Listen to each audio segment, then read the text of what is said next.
Hello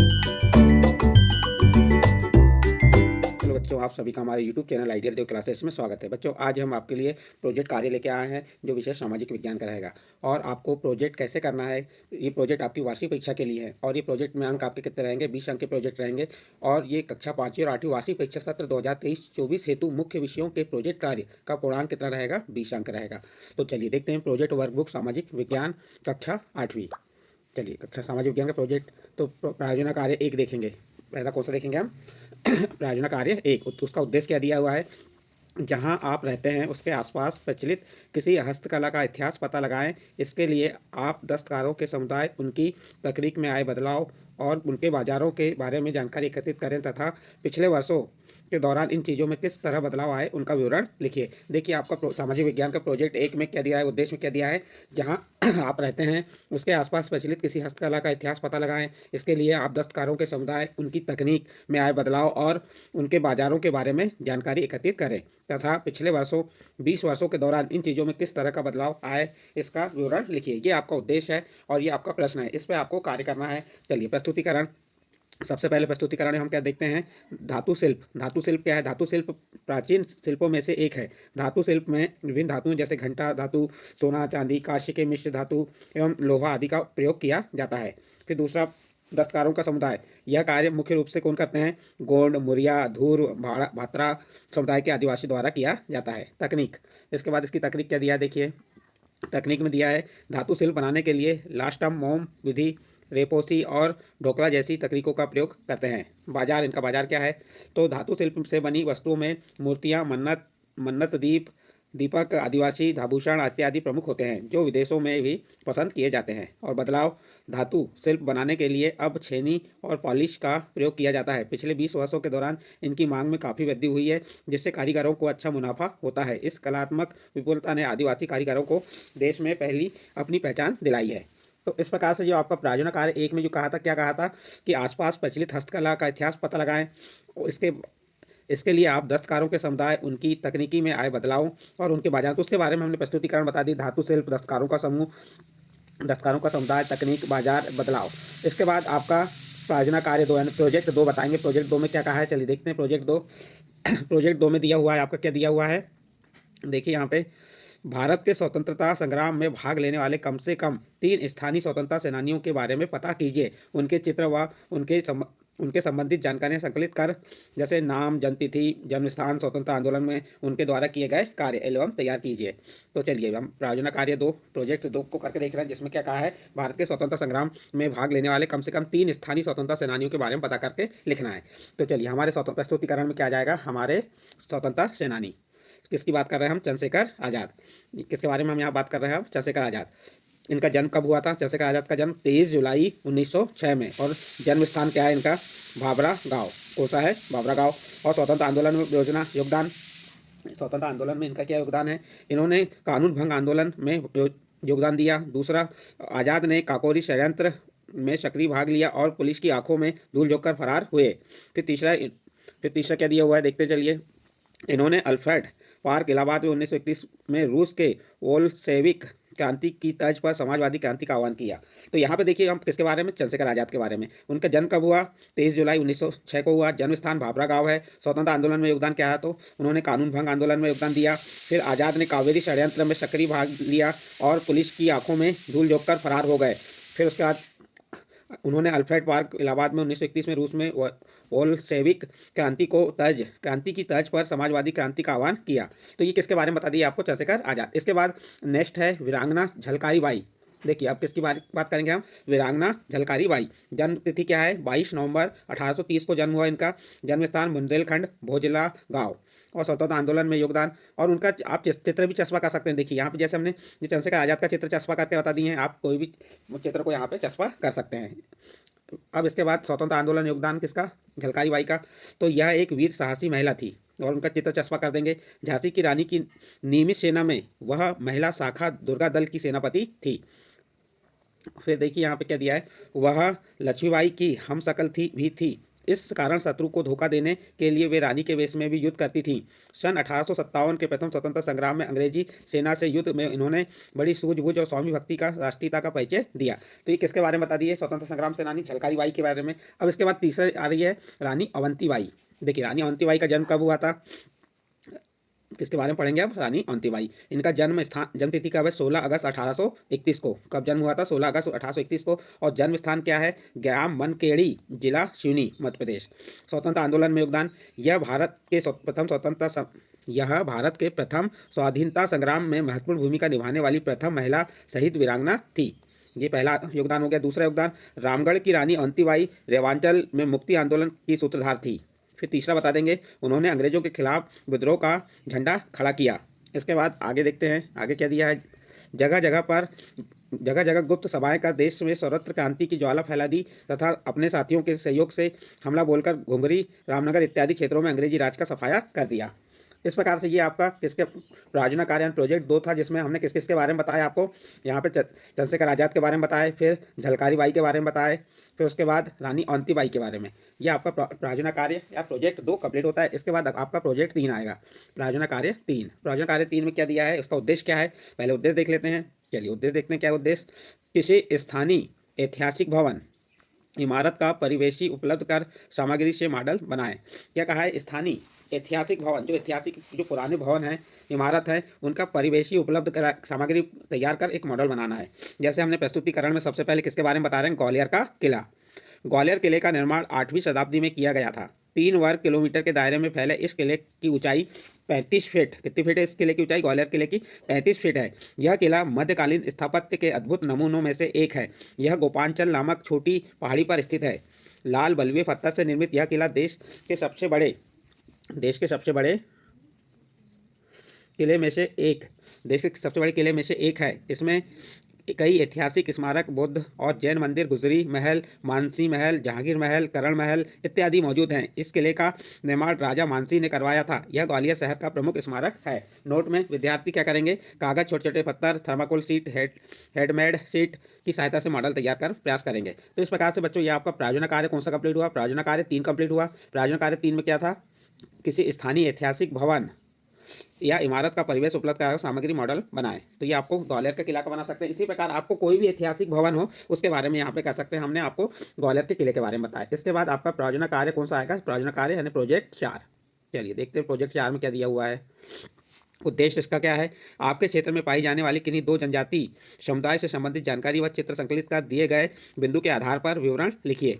जैसे भोजन, वेशभूषा, पहनावा, गहने, उगाई जाने वाली फसलें, प्रमुख उद्यम, मनाए जाने वाले त्यौहार। अब प्रस्तुतिकरण क्या कह रहा है? किन्हीं 2 जनजाति। तो हम कौन सी जनजाति ले लिए? गौड़ जनजाति। अब गौड़ जनजाति के बारे में देखते हैं हम क्या दिया हुआ है, पढ़ते हैं इसके बारे में। गौड़ जनजाति भारत की सबसे अधिक जनसंख्या वाली मध्य भारत का विशाल जनजाति समुदाय है। इनका भोजन क्या है? इनका भोजन महुआ गौड़ जनजाति का प्रमुख भोजन है, जिसे वे देव अन्न कहते हैं। बाजरा, कोदो, कुटकी और मकई इत्यादि इसके खास भोजन हैं। गौड़ शिकार करके मांस तथा मछली खाना पसंद करते हैं। ये भोजन हो गया। अब उनकी वेशभूषा या पहनावा क्या है? तो गौड़ जनजाति का पहनावा एकदम सादा होता है। महिलाएं 6 से 8 गज की साड़ी घुटनों तक पहनती हैं तथा पुरुष धोती और बंडी पहनते हैं। कंधे पर बिछोरा और सिर पर मुरेठा बांधते हैं। तो ये इनका वेशभूषा और पहनावा हो गया। चित्र में देख सकते हैं आप, ये चित्र है इसका। आप चित्र बनाना चाहें तो इस प्रकार से चित्र भी बना सकते हैं। ये इनका चित्र हो गया गौड़ जनजाति। इसके बाद गहने। अब इनके गहने कौन कौन से देखते हैं। चलो गहने क्या है?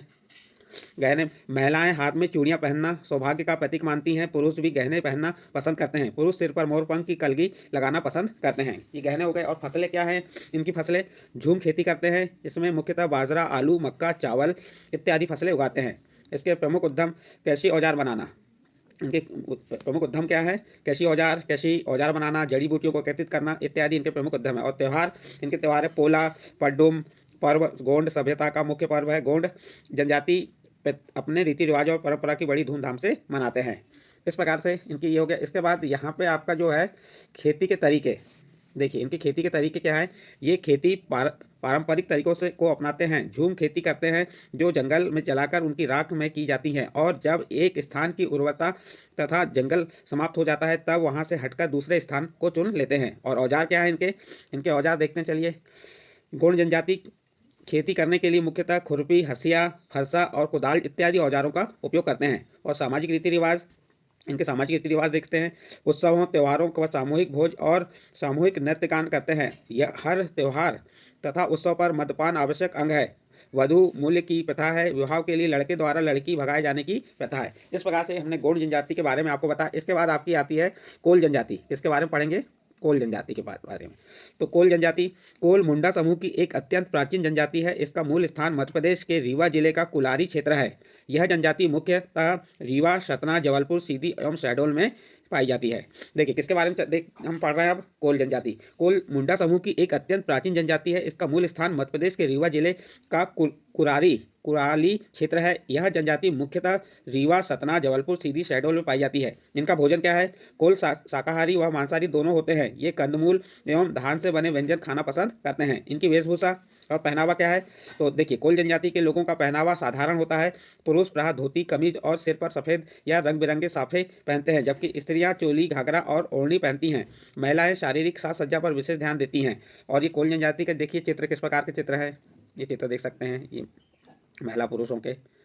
अब इनके गहने, चलिए गहने क्या है देखते हैं। इसमें इसमें गोदना कला प्रमुख प्रचलन में है। गहने में क्या है? गोदना कला प्रमुख प्रचलन में। स्त्रियां गर्दन पर बड़े बड़े आभूषण पहनना पसंद करती हैं। पुरुष भी गहनों के शौकीन होते हैं। फसलें, कोल जनजाति की फसलें क्या है? कोल जनजाति के लोग अधिकतर खेतीहर होते हैं। पुरुष केवल बुवाई का कार्य करते हैं, अन्य कार्य महिलाएं करती हैं। प्रमुख उद्यम, यह कृषि के अतिरिक्त कारखानों में कार्य करते हैं। त्यौहार, इनके त्यौहार क्या है? कोल जनजाति के लोग हिंदू देवी देवताओं की पूजा करते हैं। इसके अलावा सादा माता, मरी माता, सूर्य चंद्रमा इत्यादि की पूजा उल्लास के साथ करते हैं। खेती के तरीके, ये जंगलों की सफाई कर बंजर जमीन को खेती योग्य बनाकर उस पर खेती करते हैं। औजार, ये खेती के लिए खुरपी, हसुआ मीन्स हसिया, फरसा और कुदाल इत्यादि औजारों का उपयोग करते हैं। ये किसके बारे में बता दिया आपको हमने? कोल जनजाति। इसके बाद आपका आता है नेक्स्ट, उनका क्या आ जाएगा आपका? इनके सामाजिक रीति रिवाज। इसके कोल जनजाति की सामाजिक रीति रिवाज क्या है? कोल जनजाति में पंचायत का अत्यंत महत्व होता है, जिसके निर्णय को सभी लोग मानते हैं। यह संगीत के शौकीन होते हैं। ये समगोत्री विवाह वर्जित मानते हैं। वधु मूल्य की परंपरा है। ये सामाजिक रीति रिवाज हो गए। इस प्रकार बच्चों आपका जो प्रायोजन कार्य 4 कंप्लीट होता है। इसके बाद आपके लिए प्रायोजन कार्य 5 लेके आते हैं। प्रायोजन कार्य 5 का उद्देश्य क्या है? पहले उद्देश्य देख लेते हैं। इसका उद्देश्य है अपने परिवार के सदस्यों अथवा आसपास पड़ोस के 4-5 वरिष्ठ नागरिकों से चर्चा कर नीचे दिए गए प्रश्नों के उत्तर पता कीजिए तथा उनसे प्राप्त उत्तरों के आधार पर प्रश्नों के उत्तर अपने शब्दों में लिखिए। जैसे नंबर 1, आपके वार्ड के पंच या पार्षद का क्या नाम है, वे कार्य करते हैं।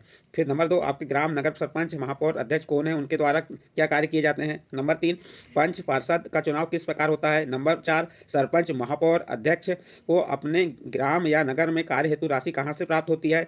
फिर नंबर 5, अपने ग्राम या नगर में सरपंच या महापौर या अध्यक्ष द्वारा किए जाने वाले कार्यों का निर्धारण किसके द्वारा किया जाता है। ये उद्देश्य के प्रायोजन कार्य का उद्देश्य हो गया। उसके कुछ प्रश्न हो गए। अब हम प्रस्तुतिकरण में देखते हैं। प्रस्तुतिकरण में क्या करेंगे हम? सबसे पहले वार्ड के नंबर 1 का प्रश्न था, उसका उत्तर देंगे। वार्ड के पंच या पार्षद का नाम, जो आपके गांव के वार्ड पंच होगा या आप नगर में है तो आपका पार्षद होगा, उसका नाम आपको लिख देना है। जैसे हमने यहाँ बताया श्री राम सिलावट। जैसे आपके गाँव में जो पंच होगा आपके वार्ड का, उस पंच का नाम लिखना है। फिर पार्षद के कार्य, पार्षद का मुख्य कार्य जनता की समस्याओं को परिषद में विचार विमर्श के लिए प्रस्तुत करना। फिर अगला है ग्राम या नगर के सरपंच, महापौर, अध्यक्ष का नाम। तो जो आपके गांव का सरपंच होगा उसका नाम लिख देंगे, या जो आपके महापौर, जो आपके नगर का सरपंच या ग्राम का सरपंच होगा उसका नाम लिखना है आपको यहाँ पे। महापौर के कार्य, अध्यक्ष के कार्य, महापौर स्थानीय नागरिक निकाय को नियंत्रित करता है। फिर दूसरा कार्य इसका क्या है? चलिए दूसरा कार्य देख लेते हैं। यह शहर का प्रथम नागरिक कहलाता है। तीसरा कार्य, यह देखिए इसका तीसरा कार्य क्या है? यह कार्यक्रम विशेष के दौरान शहर की गरिमा और प्रतिनिधित्व और उसे बनाए रखता है। कार्यात्मक क्षमता में निर्वाचित प्रतिनिधियों के साथ नागरिकों को सदन में चर्चाओं की अध्यक्षता करता है। अब इसके बाद तीसरा नंबर है पंच या पार्षद का चुनाव कैसे होता है। तो पार्षद या पंच का चुनाव प्रत्येक 5 वर्षों के अंतराल में कराया जाता है। प्रत्येक 5 वर्षों के अंतराल में निर्वाचन आयोग राज्य सरकार की सहायता से नगर निकाय चुनाव का आयोजन करती है। इस चुनाव में शामिल होने वाले व्यक्ति को जनता के द्वारा चुना जाता है। उस नगर की सारी जनता एकजुट होकर अपने इलाके के लिए सही व्यक्ति का चुनाव करती है। इसके बाद चौथा पॉइंट है सरपंच, महापौर, अध्यक्ष अपने ग्राम या नगर में कार्य हेतु राशि। देखिए महापौर को शहर के विकास के कार्य के लिए प्रशासन से लगभग 2 करोड़ की राशि प्राप्त होती है, जिसे वह अपने वार्ड को छोड़कर शहर के किसी भी क्षेत्र में खर्च कर सकता है। फिर 5वां प्रश्न है आपका, ग्राम या नगर में सरपंच, महापौर, अध्यक्ष द्वारा किए जाने वाले कार्य का निर्धारण। देखिए, ग्राम या नगर में सरपंच या महापौर या अध्यक्ष इत्यादि यद्यपि स्थानीय शासन के पद हैं, तथापि इनके द्वारा किए जाने वाले विभिन्न कार्यों एवं दायित्वों का निर्धारण राज्य सरकार द्वारा समय समय पर पारित कानूनों के अंतर्गत किया जाता है। साथ ही ग्राम पंचायत, ग्राम पंचायत या नगर निगम या नगर महापालिका इत्यादि संस्थाओं के जनता द्वारा निर्वाचित प्रतिनिधि सभाओं के माध्यम से परस्पर विचारोपरांत भी निर्णय करते हैं कि उनके क्षेत्रों में किस प्रकार के कार्य किए जाने हैं। इस प्रकार से बच्चों, ये आपका क्या था, प्रार्थना 5 कंप्लीट होता है। प्रार्थना 5 में आपको निकाय जो क्या कहा था, उद्देश्य क्या था, अपने आस पड़ोस 4-5 वरिष्ठ नागरिकों को चर्चा की नीचे दिए गए प्रश्न को उत्तर देना था। वह प्रश्न को उत्तर आपको हमने यहाँ पे बता दिए। इस प्रकार से बच्चों, आपका जो विषय सामाजिक विज्ञान का जो प्रायोजन कार्य था वह कंप्लीट होता है। इसमें आपको हमने 5 प्रोजेक्ट बताए हैं और ये प्रोजेक्ट आपके कितने अंक के आना है, वार्षिक परीक्षा में 20 अंक के आना है। इसलिए आप तैयारी अच्छे से कीजिएगा और एक प्रायोजन फाइल बना लीजिए कोरे कागज पे, और जैसे जैसे आपको यहाँ पे उद्देश्य है, प्रस्तुतिकरण है, जो पूछा है उसका उत्तर देना है। ये आपके वार्षिक परीक्षा में प्रोजेक्ट का अंक जोड़े जाते हैं। यदि आपको ये प्रोजेक्ट कार्य अच्छा लगा हो तो आप हमारे चैनल को सब्सक्राइब कीजिए, लाइक कीजिए और इन वीडियो को अन्य ग्रुप में शेयर जरूर कीजिए। साथ ही और यह भी आपको हमने सामाजिक विज्ञान का बताएं, इसके बाद अंग्रेजी, गणित, विज्ञान, हिंदी सभी प्रोजेक्ट बताएंगे कक्षा 5वीं और 8वीं के लिए। यदि आपको अच्छा लगा हो तो इसको जरूर आप अन्य ग्रुप में शेयर जरूर कीजिए।